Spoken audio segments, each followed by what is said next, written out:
오늘은 열왕기하 강의 7번째 시간으로 하나님만 경외하고 긍휼의 통로를 열라라는 제목으로 말씀을 증거하도록 하겠습니다.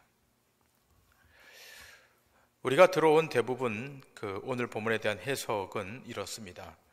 엘리사의 제자 중에 여호와를 경외하는 한 선지 생도가 있었는데 갑자기 죽게 됩니다.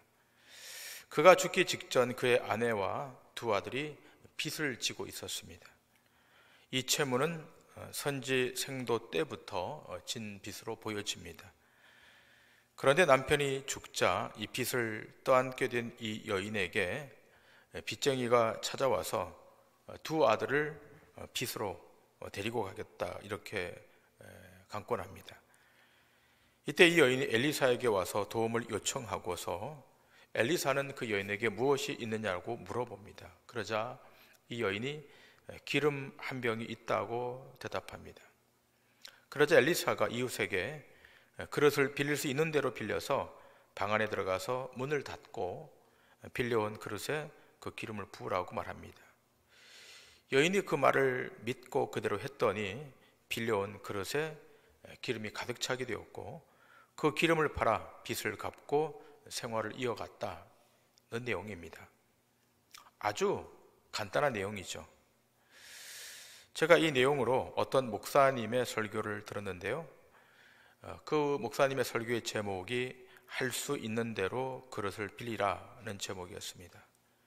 이 여인이 믿음으로 그릇을 빌리긴 했지만 너무 작게 빌렸다 이렇게 말씀하셨습니다. 그릇을 더 많이 빌렸다면 얼마든지 기름이 계속 나왔을 것이라고 말씀하셨습니다. 하나님의 능력은 전능한 능력이고 이 여인이 하나님의 전능함을 따라가지 못했기 때문에 결국 그 기름이 멈췄다는 메시지였습니다. 자, 그러면서 입을 열라 내가 채우리라는 말씀도 하셨고 또 믿음은 바라는 것들의 실상이라고 말씀하시면서 큰 꿈과 비전을 가지라 이런 말도 덧붙이셨습니다.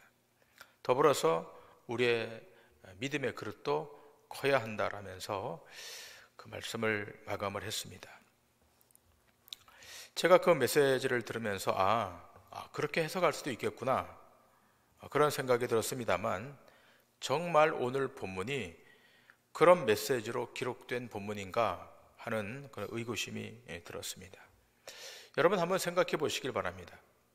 이 여인이 아무리 그릇을 많이 빌려도 방 안에 들어가서 방문을 닫고 부어야 하는데 여러분 옛날 그 방이라고 하는 것이 얼마나 작습니까? 옛날 시골집 같은 곳에 가보면 저런 곳에서 여러 명의 형제들이 어떻게 살았을까 할 만큼 그런 작은 방 아니겠습니까? 그런 방에 그릇을 빌려다 놓으면 얼마나 빌려다 놓겠습니까? 이 여인이 하나님의 능력을 제한하는 것이 아니라 공간 자체가 그걸 담아낼 수가 없는 겁니다.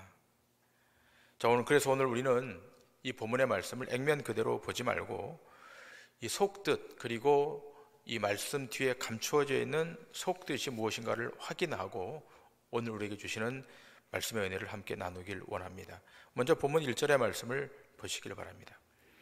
선지자의 제자들의 아내 중에 한 여인이 엘리사에게 부르짖어 이르되 당신의 종 나의 남편이 이미 죽었는데 당신의 종이 여호와를 경외한 줄은 당신이 아시는 바니이다. 자, 지금 죽음을 맞이한 이 생도는 엘리사의 제자죠. 그러니 당연히 엘리사도 알고 있었고 지금 이 여인이 말하고 있는 것처럼 이 생도 자기 남편은 여호와를 경외하는 사람이었습니다. 주목할 지점은 여호와를 경외하고 있다는 지점입니다. 자, 그런데 여호와를 경외하는 사람이 왜 이런 빚을 져야 했는가라고 하는 거죠. 여호와를 경외했다면 전능하신 하나님께서 복을 주셔서 부요하게 하시고 풍성하게 하셔서 세상을 살아가는데 궁핍함이 없도록 하나님께서 물질의 복을 부어주셔야 되지 않겠는가? 여호와 하나님을 경외하는 자가 이렇게 빚에 쪼들렸다가 이렇게 비참하게 죽음을 맞이하면 되겠는가 하는 의문점이 발생합니다. 여러분 만일 우리 주변에 이런 일이 발생했다면 여러분 이 얼마나 하나님의 영광을 가리운 일이겠습니까?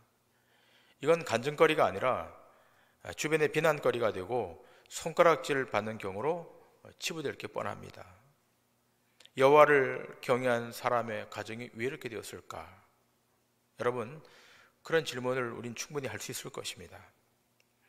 성경에는 그 배경이 기술되어 있지 않고 그 내용이 나와 있지 않습니다만, 역사가 요세푸스와 유대인들의 다른 기록들에 의하면 그 힌트를 찾을 수가 있습니다. 여호와를 경외한 이 사람을 열왕기상 18장에 등장하고 있는 아합 왕이 통치했을 때 등장했던 왕궁 맡은 자 오바댜로 봅니다. 자, 그 내용을 좀 보겠는데요. 열왕기상 18장 3절 4절의 말씀. 아합이 왕궁 맡은 자 오바댜를 불렀으니 이 오바댜는 여호와를 지극히 경외하는 자라. 이세벨이 여호와의 선지자들을 멸할 때에 오바댜가 선지자 100명을 가지고 50명씩 굴에 숨기고 떡과 물을 먹였더라.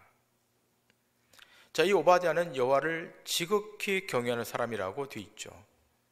여호와를 그냥 경외한 것이 아니라 지극히 경외하는, 극심히 경외하는, 자, 그런 사람인데, 아합 왕의 왕비 이세벨이 여호와의 선지자들을 죽이는 거죠. 이 처단할 때 저렇게 되다가는 이 땅에 선지자들이 남아있을 수 없겠다 싶어서 오바댜가 선지자 100명을 몰래 숨기죠. 50명씩 굴에 숨겨놓고 떡과 물을 공급하는 겁니다. 왕궁을 전체 관할하는 장관인데 여호와를 경외하는 장관이었으니까 아주 신실했던 장관이었을 것이고 뇌물 같은 것을 일절 받지 않았을 것입니다. 자, 이런 상황에서 여호와의 선지자를 목숨 걸고 살려주면서 먹을 것을, 마실 것을 공급했으니까 빚을 졌을 것이 분명하지 않겠습니까? 이것이 역사가 요세푸스의 주장이고 당시 문헌들에 등장하는 내용입니다. 자, 역사적 문헌을 가지고 말하는 것이기 때문에 충분히 받아들일 수 있는 내용이죠. 여러분, 기억할 것은 당시 북이스라엘의 선지자들, 엘리야도 그렇고 엘리사도 그렇고 그 외의 선지자들이 참으로 가난했습니다. 앞으로 계속 보겠습니다만 먹을 것이 없어서 들판에 서식하는 야생 오이를 따다가 국을 끓였는데 그 안에 독이 있어서 먹지 못하게 된 거예요. 그때 엘리사가 그 물을 고치는 일이 일어나죠. 얼마나 가난했으면, 먹을 것이 없었으면 독이 있는 야생 오이를 따다가 끓여서 먹을 정도로 그 정도였겠습니까? 뿐만 아닙니다. 이 선지자들이 공부할 신학교를 증축하는데 연장이 없는 거예요. 도끼 하나 빌릴 정도가 안 돼서 다른 데 가서 도끼를 빌려와서 나무를 잘라서 신학교를 증축할 정도로 아주 빈곤한 상태에 놓여 있었습니다.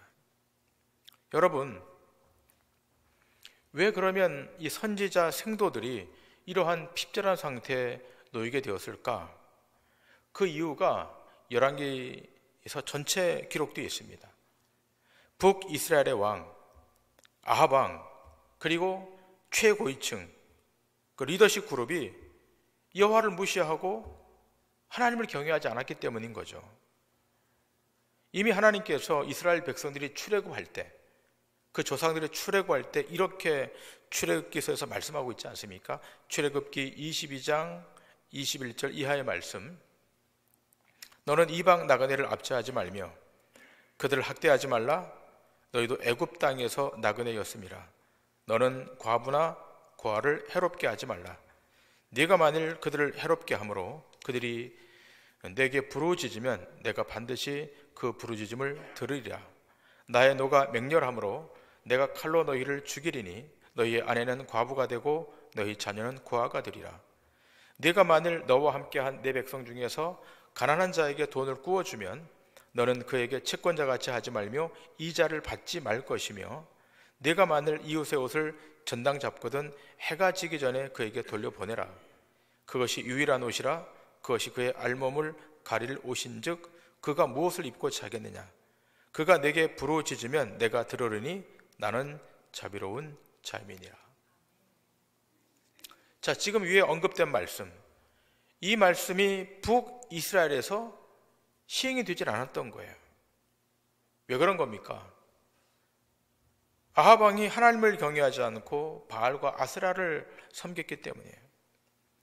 겉으로 드러나는 모양은 하나님을 섬긴다고 했지만 그러나 그 속은 우상만 섬겼던 거예요. 바알과 아세라를 열심히 섬겼던 겁니다. 하나님의 말씀은 안중에도 없고 율법은 안중에도 없는 겁니다. 오늘날로 비교하면 이 바알과 아세라를 섬기는 이 체제, 21세기로 비견해서 말한다면 천박한 자본주의 같은 거예요. 건강한 자본주의가 아니라 타락한 천박한 자본주의입니다. 여호와를 경외하도록 하려면 위에 언급된 이런 법이 시행되어야 되는데 시행되질 않죠. 건강한 법체계는 다 무너뜨려 버리고 이상한 법체계를 등장시켜서 서민들이 살아갈 수가 없는 거예요.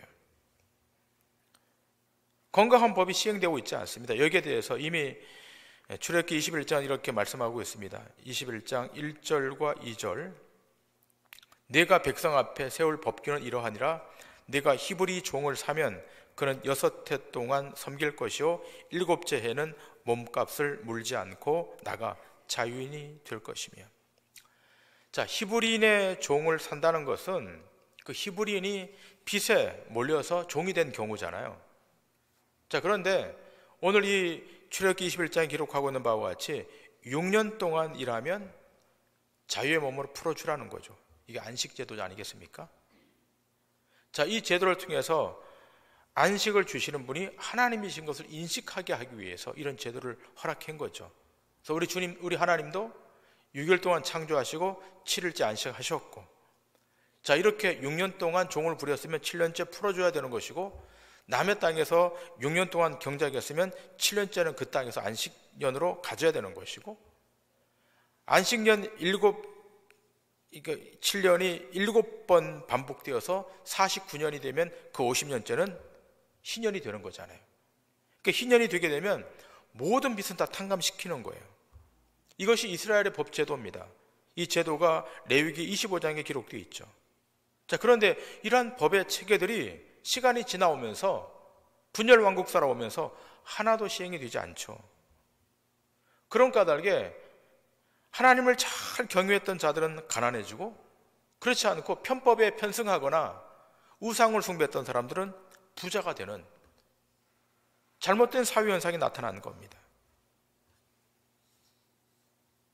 하나님의 긍휼, 하나님의 자비를 모르고 잘못된 경제 원리에 의존해서 살아감으로 말미암아 이런 문제들이 발생한 거예요. 시간이 지나면서 나라가 두 개로 쪼개지면서 하나님을 경외하고 하나님을 섬기는 것이 아니라 만몬을 숭배하고 우상을 숭배하고 돈신을 숭배했던 겁니다. 성경이 분명히 말하고 있지 않습니까? 하나님과 재물을 겸하여 섬길 수 없다. 돈을 쓰지 말라는 얘기가 아니죠. 돈을 무시하라 그런 얘기가 아니라 섬기지 말라는 거죠. 그런데 이러한 흐름이 북이스라엘 전체를 관통하고 있었어요.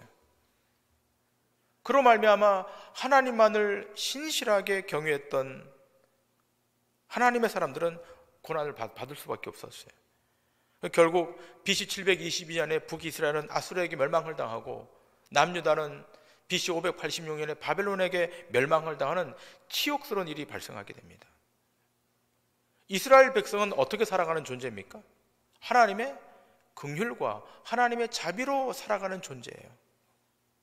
그런데 그 하나님의 자비와 긍휼의 법을 버리고 자본의 축척의 법으로 살아가다 보니까 결국 심판 앞에 직면하게 된 겁니다. 자, 이것을 목도했던 예레미야 선지자가 강력하게 심판의 메시지를 던집니다. 본문이 조금 길지만 예레미야서 34장 8절 이하의 말씀을 보시겠습니다. 시드기야 왕이 예루살렘에 있는 모든 백성과 한 가지로 하나님 앞에서 계약을 맺고 자유를 선포한 후에 여호와께로부터 말씀이 예레미야에게 임하니라. 그 계약은 사람마다 각기 히브리 남녀노비를 놓아 자유롭게 하고 그의 동족 유다인을 종으로 삼지 못하게 한 것이라. 이 계약에 가담한 고관들과 모든 백성이 각기 노비를 자유롭게 하고 다시는 종을 삼지 말라 함을 듣고 순복하여 놓았더니 후에 그들의 뜻이 변하여 자유를 주었던 노비를 끌어다가 복종시켜 다시 노비로 삼았더라. 그러므로 여호와의 말씀이 여호와께로부터 예레미야에게 임하니라. 이르시되 이스라엘 하나님 여호와께서 이와 같이 말씀하시니라.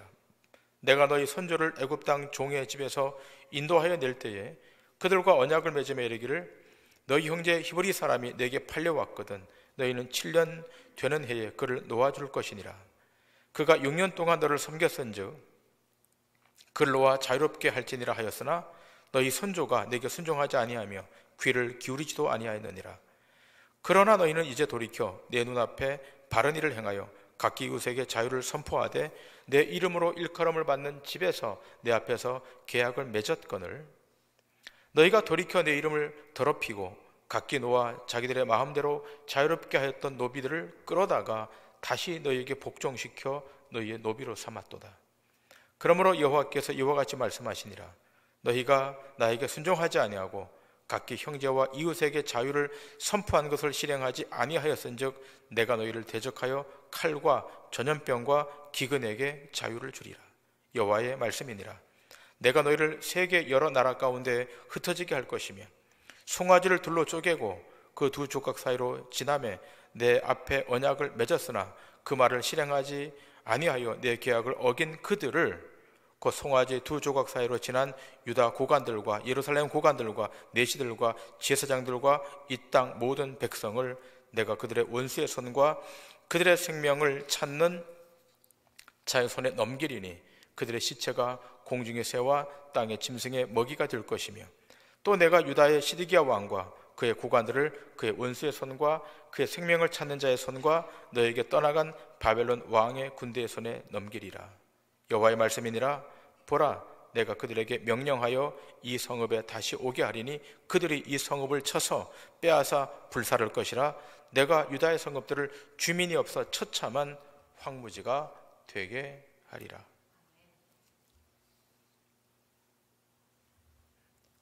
남유다의 마지막 왕이었던 시드기야 왕 때에 하나님이 예레미야 선지자를 통해서 강력한 심판의 메시지를 전달했던 내용입니다.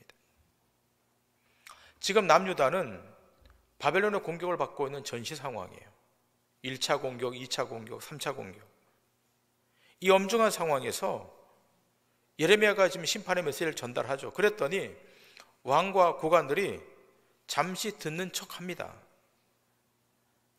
그 메시지의 중심이 뭡니까? 너희가 취한 히브리인 종을 자유케 하라. 자기 동족을 종으로 삼는 거잖아요. 자유케 하라는 거죠. 이것이 그냥 실행되기 어려우니까 약속을 체결하죠. 여호와의 제단 앞에서 송아지를 쪼개서 언약을 체결합니다. 그 언약의 체결의 목적은 같은 동족인 히브리인 종들을 해방시킨다는 언약이에요. 그렇게 언약을 체결하고 종에게 자유를 주니까 이상하게도 바벨론 군대가 물러가요. 하나님이 바벨론 군대를 뒤로 물린 거죠. 자, 그러자 왕과 고관 대작들의 마음이 바뀌어요. 풀어준 종들이 아까운 거예요. 화장실 갈 때의 마음과 나올 때의 마음이 다른 거예요. 마음이 바뀌었어요. 여러분, 이스라엘 백성은 숨 쉴 틈만 생기면 이렇게 하나님의 언약을 배반해요. 이것이 이스라엘 백성의 모습이기도 하지만 우리의 모습이기도 한 거예요. 그래서 이 언약을 어기고 풀어준 종들을 다시 잡아서 자기 종으로 삼아버려요. 그러자 예레미야 선지자가 뭐라 그럽니까? 너희가 쪼개진 송아지처럼 쪼개질 것이라고 하면서 하나님께서 바벨론 군대를 보내셔서 너희를 진멸할 것이다.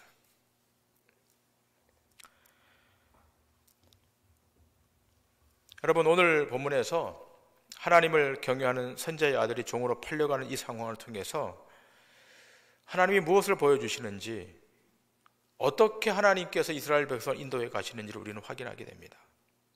여러분, 이스라엘 백성은 하나님이 선택한 백성이에요. 하나님이 뽑은 백성이에요. 그들에게는 어떤 법이 적용되어야 되는가 하면 하나님의 법, 율법입니다. 근데 그 율법 이전에 하나님의 법은 무엇입니까? 은혜입니다.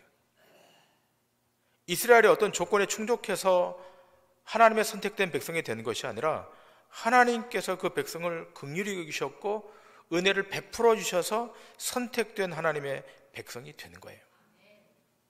그러니까 이스라엘은 하나님의 은혜를 제거하고 나면 존재할 수 없는 거예요. 그런데 이스라엘이 그 하나님의 은혜를 버립니다. 하나님의 은혜의 법을 차단시켜버리고 바알의 법을 적용하고 아세라 법을 적용하는 거예요. 여러분, 우리에게 하나님의 은혜가 공급되지 않으면, 하나님의 은혜의 끈이 놓쳐져 버리면 살 수가 없는 거예요. 우리가 이렇게 숨을 쉴 수가 있고 새끼 밥을 먹을 수가 있고 잠잘 거처가 있는 것은 전적으로 하나님의 은총 아니겠습니까? 우리가 건강해서 숨을 쉬는 것 아니잖아요. 우리 몸이 단단해서 걸을 수 있는 것이 아니잖아요. 여러분 생각해 보세요. 제가 일부 예배 때도 말씀을 드렸지만 저는 요즘 잠자리에 들 때마다 꼭 그런 기도하고 잠자리에 들거든요. 하나님, 내일 아침 꼭 눈을 뜰 수 있도록 축복해 달라고. 예. 눈을 꼭 뜰 수 있도록.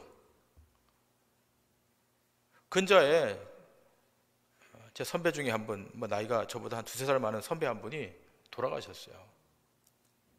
아침에 못 깨어나신 거예요.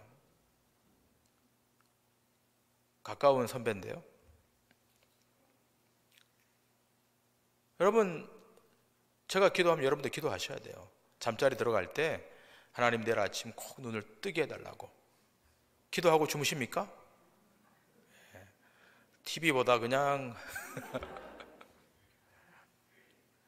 제발 TV 좀 끄세요. 저는 10시면 다 TV 끄고 자요. 그냥 10시면. 근데 10시부터 눈이 초롱초롱해질 분들이 계시는 것 같아요. 하나님의 은혜가 임해야 되는 겁니다. 사실 우리 모두는 다 하나님 앞에 빚을 지고 사는 자들 아닙니까? 예수님께서 가르쳐 주신 주의 기도, 우리가 우리에게 죄 지은 자를 사하여 준 것 같이 우리의 죄를 사해 달라고 하는 그 기도를 기억하면서 우린 주님 앞에 올 때마다 하나님, 우리에게 자비와 긍휼을 오늘도 베풀어 주십시오. 우리가 진 채무, 그 채무를 하나님 청산해 주십시오 라고 기도하셔야 돼요. 자, 여러분, 구약시대가 그랬다 그러면 예수님 당시 1세기 신자들의 삶은 어땠을까? 자, 구약시대에는 정말 경건하게 사는 사람들은 이 채무 때문에, 빚 때문에 먹을 것이 없어서 죽어나가는 이런 상황이었다면 예수님 당시 1세기 신자들, 초대교회는 어땠을까? 두 군데의 말씀을 좀 보겠는데요. 먼저 디모데후서의 말씀을 좀 보시겠습니다. 디모데후서 3장 12절. 무릇 그리스도 예수 안에서 경건하게 살고자 하는 자는 박해를 받으리라. 경건하게 살고자 하는 자는 박해를 받는다. 경건하게 사는데 돈을 많이 버는 것이 아니고, 경건하게 사는데 막 물질적으로 풍요해지는 것이 아니라 박해를 받는다. 1세기 예수님 당시 여호와를 경외하는 자의 삶은 박해를 받는 삶이었어요. 왜 그랬는가 하면 그 당시가 세속적 가치가 횡행하던 그런 시기였기 때문에, 마치 지금 21세기랑 같은 거예요. 디모데후서 3장 2절 이하에 그 당시 사람들이 어떻게 살았는지가 기록되어 있잖아요. 자, 그 당시 사람들이 이렇게 살았다는 거예요. 사람들이 자기를 사랑하며 돈을 사랑하며 자랑하며 교만하며 비방하며 부모를 거역하며 감사하지 아니하며 거룩하지 아니하며 무정하며 원통함을 풀지 아니하며 모함하며 절제하지 못하며 사나우며 선한 것을 좋아하지 아니하며 배신하며 조급하며 자만하며 쾌락을 사랑하기를 하나님 사랑하는 것보다 더하며 경건의 모양은 있으나 경건의 능력은 부인하니 이 같은 자들에게서 네가 돌아서라. 그 당시가 이랬다는 거예요. 돈을 사랑하고 교만하고 부모를 거역하고 무정하고 모함하고 절제하지 못하고 조급하고 자만하고 배신하고 쾌락을 사랑하고. 제가 지금 말씀드린 이 내용들이 그 당시 사람들의 삶 안에 묻어 있었고 21세기를 살아가고 있는 지금 우리의 삶 안에도 이런 것이 묻어 있지 않습니까? 그러니까 이런 상황 속에서 경건하게 살기로 결정하고 경건하게 살아가면 손해볼 수밖에 없고 박해받을 수밖에 없다는 거예요. 자, 베드로전서 말씀을 봅니다. 베드로전서에도 이렇게 기록되어 있습니다. 4장 12절 이하. 사랑하는 자들아, 너희를 연단하려고 오는 불시험을 이상한 일을 당하는 것 같이 이상히 여기지 말고 오히려 너희가 그리스도의 고난에 참여하는 것으로 즐거워하라. 이는 그의 영광을 나타내실 때에 너희로 즐거워하고 기뻐하게 하려 함이라. 너희가 그리스도의 이름으로 치욕을 당하면 복 있는 자로다. 영광의 영 곧 하나님의 영이 너희 위에 계심이라. 너희 중에 누구든지 살인이나 도둑질이나 악행이나 남의 일을 간섭하는 자로 고난을 받지 말려니와 만일 그리스도인으로 고난을 받으면 부끄러워하지 말고 도리어 그 이름으로 하나님께 영광을 돌리라. 하나님의 집에서 심판을 시작할 때가 되었나니 만일 우리에게 먼저 하면 하나님의 복음을 순종하지 아니하는 자들의 그 마지막은 어떠하며 또 의인이 겨우 구원을 받으면 경건치 아니한 자와 죄인은 어디에 서리요. 그러므로 하나님의 뜻대로 고난을 받는 자들은 또한 선을 행하는 가운데 그 영혼을 미쁘신 창조주께 의탁할지어다. 구약이나 신약이나 여호와를 경외하는 자, 그리스도 안에서 경건하게 살기로 결정한 사람의 삶은 고난이에요. 궁핍과 곤궁함을 피할 수 없어요. 여러분 생각해 보세요. 직장에서 정말로 경건하게, 정말로 하나님만을 신실하게 섬기면서 그렇게 살면 어려움에 당합니까? 어려움 당하지 않습니까? 어려움 당해요. 술자리 안 가고 모임의 자리 안 가고 정말 신실한 경건을 지켜내면 손해를 당해요. 피할 수 없는 거예요. 우리는 하루하루의 삶을 살면서 만만치 않은 세상 속에 살면서 그리스도를 따르는 그리스도인이라는 주님이 부여해 주신 그 정체성으로 인생을 살아가잖아요. 근데 살아가는 게 쉽지 않죠. 장애가 있고 고통이 있고 넘어야 할 문제 앞에 수시로 직면해요. 그러나 기억할 것은 하나님이 선택한 하나님의 백성은 하나님께서 그 앞길에 살 길을 열어 놓으신다는 거예요. 무엇으로 그렇게 하시죠? 하나님의 자비로, 하나님의 은총으로, 하나님의 긍휼로 그렇게 하는 거예요. 하나님의 근본 속성은 자비입니다. 은혜입니다. 이 자비로부터 긍휼이 나오는 것이고 이 긍휼이 우리 인생 안으로 흘러 들어올 때 세상에 굴복당하지 않고 승리하게 되는 것입니다. 그래서 이스라엘 백성이 출애굽할 때 모세를 통해서 하나님이 이렇게 말씀하시지 않습니까? 출애굽기 34장 6절에 이렇게 말씀하세요. 여호와께서 그의 앞으로 지나시며 선포하시되 여호와라 여호와라 자비롭고 은혜롭고 노하기를 더디하고 인자와 진실이 많은 하나님이라. 인자와 진실이 많은 하나님. 아무리 고난의 파고가 세게 밀려온다 할지라도 하나님이 우리에게 허락하시는 은혜의 양이 많기 때문에 넘어설 수 있는 거예요. 여러분 앞에 놓여 있는 하나님이 높게 만들어 놓은 그 긍휼의 문을 닫지 마세요. 다른 건 닫을지라도 하나님이 여러분 앞에 열어놓은 긍휼의 문이 있지 않습니까? 자비의 문이 있지 않습니까? 날마다 활짝활짝 열어놓으십시오. 여러분과 제가 살 길은 하나밖에 없습니다. 그것은 하나님의 은총을 날마다 매 순간마다 입는 거예요. 이 한 가지를 기억하시고 주님 오실 때까지 위로부터 흘러들어오는 그 자비와 긍휼로 세상을 넘어 승리하는 믿음의 권속들 되시기를 주님의 이름으로 간절히 축원합니다. 기도하시겠습니다.